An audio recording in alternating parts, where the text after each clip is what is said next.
Assalamualaikum to all dear students of Metropolitan Foundation School.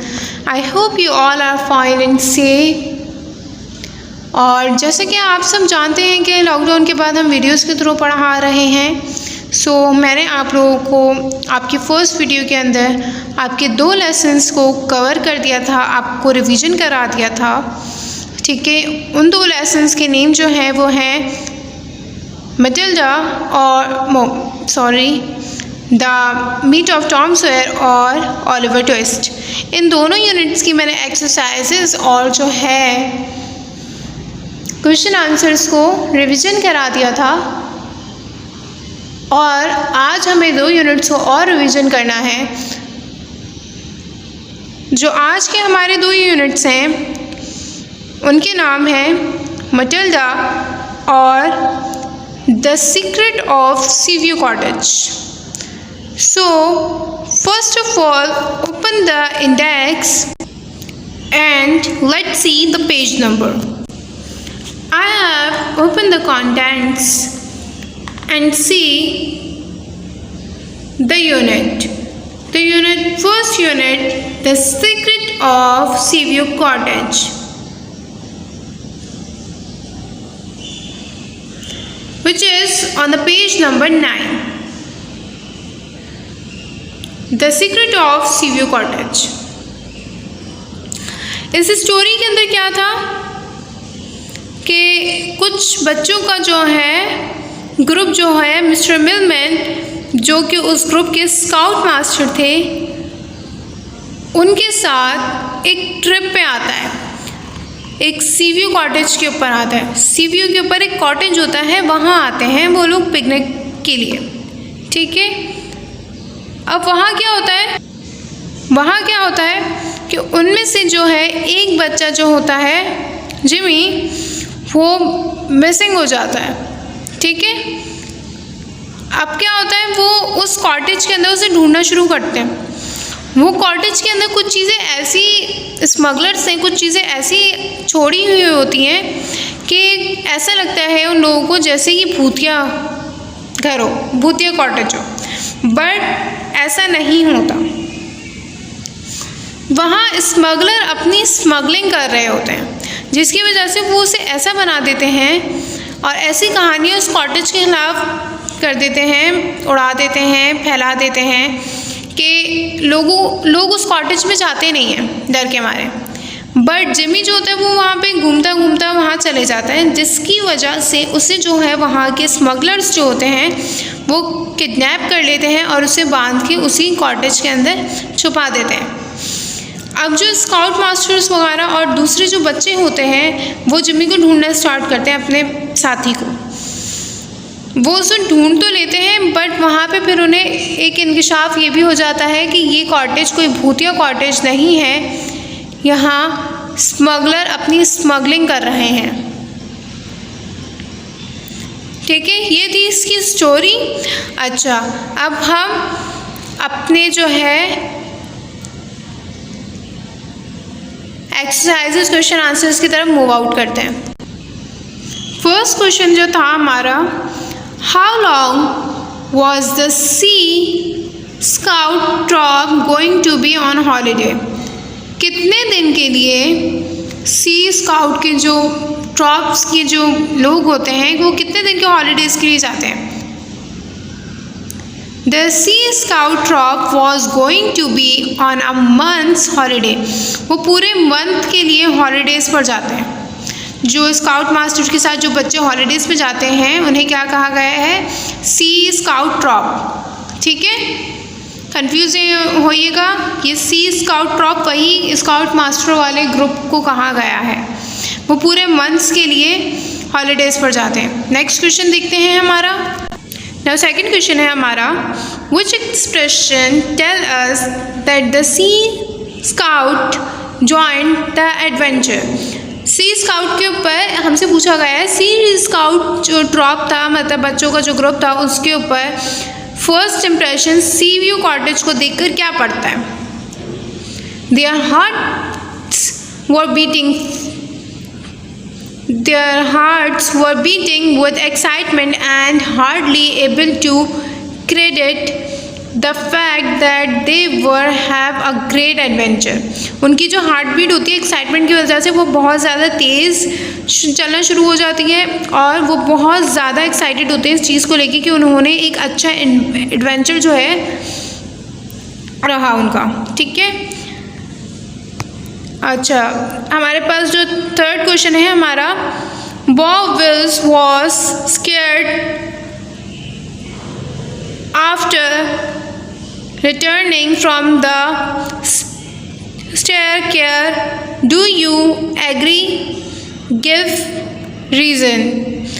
हमसे पूछा गया है बॉब विल्स जब वहाँ से स्टेयरकेस के ऊपर से वापस आते हैं, रिटर्निंग होती है उनकी, तो क्या उनका एक्सप्रेशन जो था वो बहुत ज़्यादा डरा हुआ था?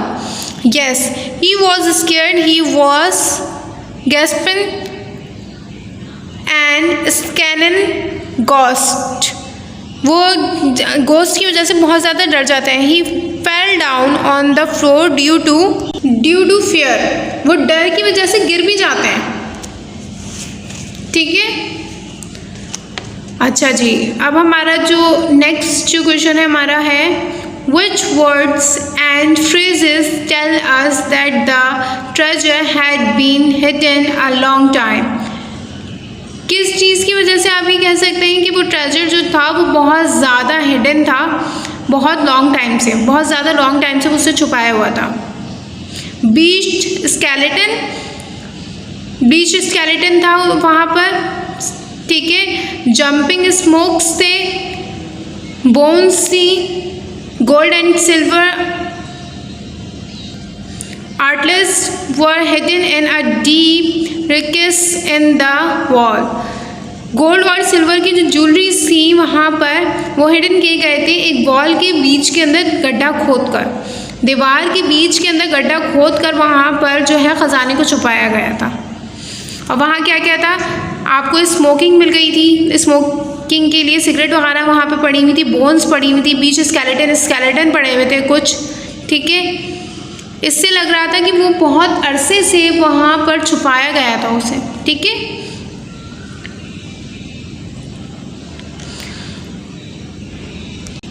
नेक्स्ट क्वेश्चन देखते हैं हमारा, what do you think happened to the smuggler. आपको क्या लगता है स्मगलर के साथ क्या हुआ होगा?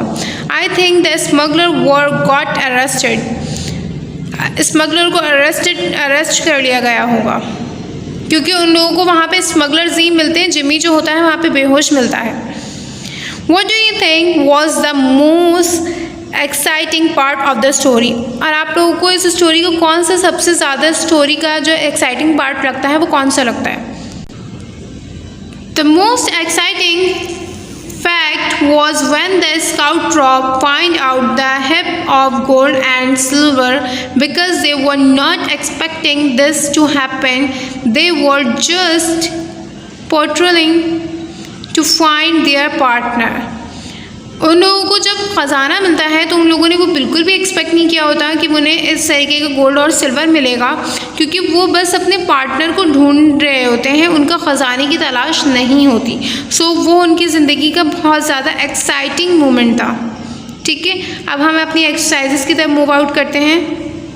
हमारी फर्स्ट एक्सरसाइज है रेफरेंस टू द कॉन्टेक्स्ट। ठीक है, read these lines from the story then answer the questions. But how did the smuggler manage to miss it? I should thought it would be impossible not to see this slot.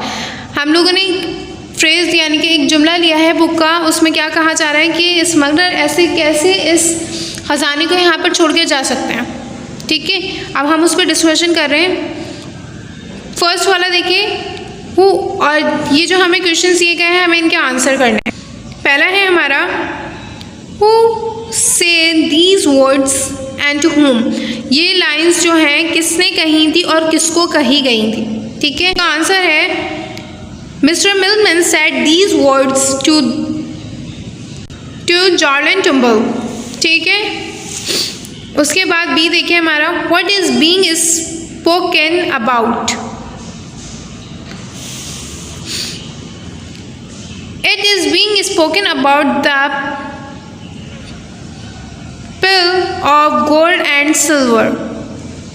ये silver और gold के मुतालिक बात हो रही थी और ये किसको कही गई थी? मिस्टर मिलमैन ने जॉर्डन टिम्बल को कही थी। ठीक है, उसके बाद सी देखें हमारा, how have the smuggler missed it? Smuggler से कैसे छोड़ सकते हैं? Because it use all covered by plaster with was concealed by layer of dirt. Smuggler से ऐसे भूल सकते हैं क्योंकि उन्होंने इसे एक प्लास्टर के अंदर कवर अप कर दिया था और कवर अप करने के बाद उन्होंने डस्ट की वजह से वो पुराना सा लगने लगा था, जिसकी वजह से वो नए प्लास्टर को भूल गए होंगे कि यहाँ पर उन्होंने कुछ दबाया था, इस वजह से वो उसे भूल गए। फोर्थ देखें, वो what do you think, where do you think it come from?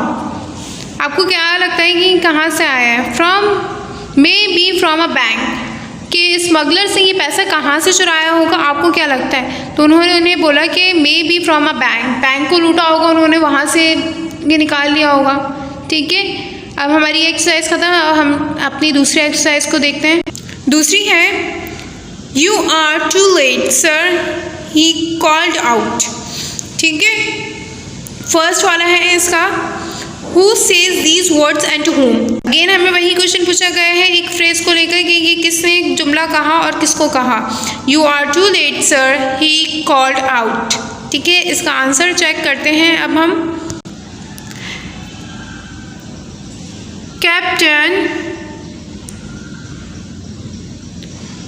Captain Strellet said these words to Mr. Millman. ठीक है, अब इसका सी देखिए, What does the speaker mean? Question mark. What has he done?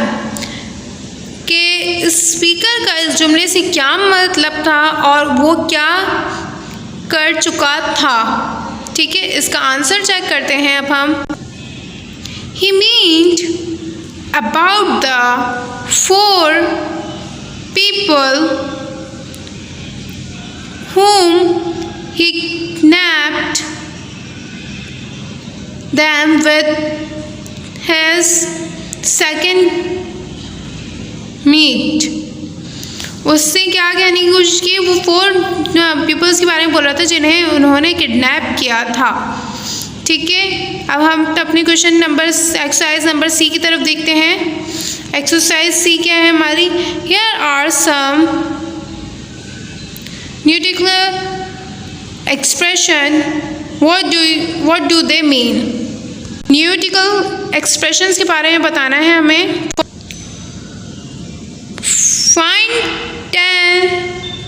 10ly adjective in the story। अब हम अपनी दूसरी exercise की तरफ मूव करते हैं, जो है हमारी चैप्टर हमारा मैटिल्डा। मैटिल्डा भी आपके यूनिट 16 में पेज नंबर 156 पे है। So open the page number 156।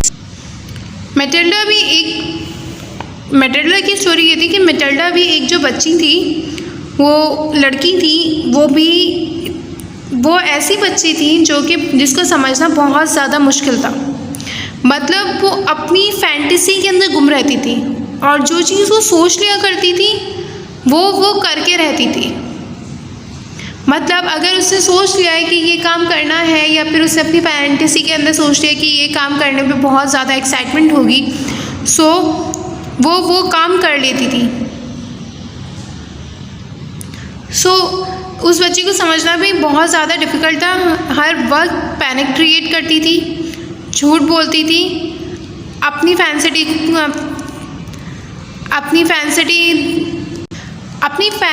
के अंदर ना, फैंटेसी के अंदर वो रहती थी, अपनी फैंटेसी के अंदर, और उस फैंटेसी को वो एनी टाइम रियल करना चाहती थी, जिसकी वजह से वो बहुत ज़्यादा पैनिक क्रिएट करती थी और झूठ बोलती थी और स्ट्रेंज थिंग्स करती थी, जिसकी वजह से सब परेशान हो जाया करते थे।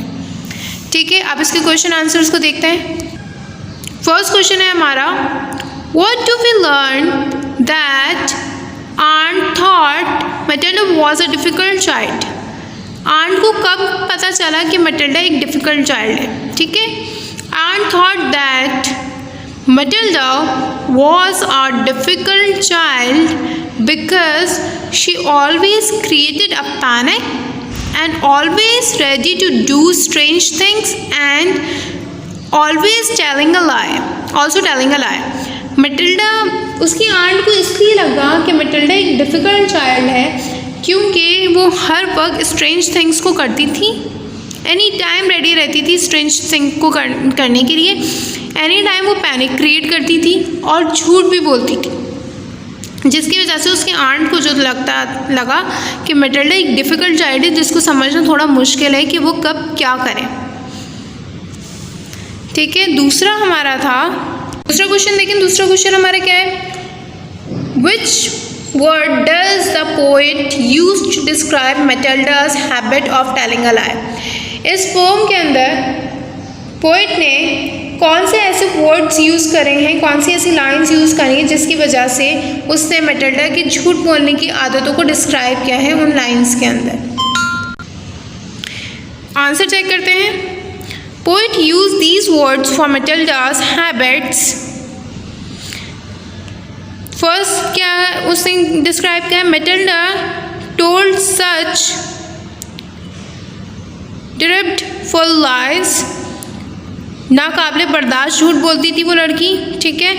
It made one gasp and stretch one's eyes, वो बहुत ज़्यादा स्ट्रेच आइज करके बोलती थी, बहुत ज़्यादा आँखों को ना पूरा खोल के बोलती थी। समटाइम्स जब बंदा झूठ बोल रहा होता है तो वो पूरी आँखें खोल के दूसरों की आँखों में आँखें डाल के चढ़कर बोलता है ना कि नहीं हमने तो ये नहीं किया था, तो उस वक्त वो बंदा झूठ बोल रहा होता है अपने आप को डिफ़ाइन करने के लिए। यही चीज़ की हैबिट पोएट ने उसकी डिस्क्राइब करी कि मटिल्डा झूठ भी बोला करती थी। थर्ड क्वेश्चन देखते हैं हमारा, what made Matilda summon the fire brigade. Matilda ने क्या किया था फायर ब्रिगेड भगाने के साथ? Matilda summoned the fire brigade for immediate aid। मतलब मटिल्डा ने फायर जो लगाई थी बिल्डिंग के अंदर, उसके बाद उसने फ़ौरन क्या किया था, फायर ब्रिगेड को बुला लिया था फर्स्ट एड के लिए, ठीक है। फायर ब्रिगेड को पता है ना आप लोगों को कि फायर ब्रिगेड को बहुत ज़्यादा एमरजेंसी के अंदर बुलाया जाता है, और अगर आपने झूठ बोलकर फायर ब्रिगेड को आग लगाकर खुद से आग लगाकर बुला लिया, सो फायर ब्रिगेड अगर पता चल जाए हुकूमत को तो इसके ऊपर सज़ा भी होती है कि आपने खुद से आग लगा के फिर फायर ब्रिगेड को तंग करने के लिए बुलाया, ठीक है, क्योंकि इससे कई लोगों की जान को ख़तरा हो सकता है, तो इस पर सज़ा भी हो सकती है। फोर्थ क्वेश्चन है हमारा, what is mean by looked prickler pains to sauce. सही आंसर है to make a great effort to do something. इसके मतलब ये एक फ्रेज था जिसके मतलब थे to make a great effort to do something, किसी चीज़ के लिए बहुत ज़्यादा एफर्ट्स करना क्या कहलाता है? प्रिकलर एंड सॉस। और इसका दूसरा सेंटेंस इसको किस अंदाज से हम कह सकते हैं, to expend a lot of time and energy doing something. किसी चीज़ के ऊपर बहुत ज़्यादा अपना वक्त स्पेंड करना और उस चीज़ को, अपनी एनर्जी को उस चीज़ की तरफ लगाना और वो चीज़ करना क्या कहलाता है? पिकलर्स पेन्स टू सॉस, ठीक है। उसके बाद हमारा क्या था, Matilda was punished. How was Matilda punished, ठीक है, मटिल्डा को कैसे पनिश किया गया था? Her aunt refused to take her niece to the theater to punish her for telling a lie। उसकी आंट जो थी उसे यानी कि उसके नीस के पास उसको ले गई थी थिएटर के अंदर पनिशमेंट के लिए, तो उसके झूठों की वजह से, ठीक है। नेक्स्ट क्वेश्चन है हमारा, why did Matilda have to obtain the confused of people? Did she succeed? वो जो लोगों को बेवकूफ़ बनाती थी, कंफ्यूज करती थी, कॉन्फिडेंस जो था उसके अंदर, ठीक है, वो उस चीज़ के अंदर सक्सीड हो गई थी। इसका आंसर चेक करते हैं। When she was at home alone that night, a fire did break out and nobody were hearing her shouting. They all just said, "Little liar." Alas, Matilda and the house were burst. She had been failed to obtain the confidence of people. She did not succeed. Matilda झूठों की वजह से अपना एतमाद को खो देती है, जिसकी वजह से वो अगर सच भी बोल रही होती है उस दिन फायर की वजह से कि वो फंस गई है और जल सकती है, मर सकती है, सो उसकी बात पर कोई यकीन नहीं करता, क्योंकि वो इतने ज़्यादा झूठ बोलती थी, इतने ज़्यादा कि जब वो सच भी बोल रही थी तो उसकी बात पर कोई यकीन नहीं करता। इसीलिए कहते हैं कि ज़्यादा मुस्तकिल हर चीज़ में झूठ नहीं बोलना चाहिए, बिल्कुल झूठ नहीं बोलना चाहिए, क्योंकि कभी कभी जब आप सच भी बोल रहे होते अपने झूठ इतने ज़्यादा बोलने के बावजूद तो कोई आपकी बात पर यकीन नहीं करता। ठीक है, सो हमने अपने दोनों यूनिट्स को कवर कर लिया है। सो टिल देन, अल्लाह हाफ़िज़।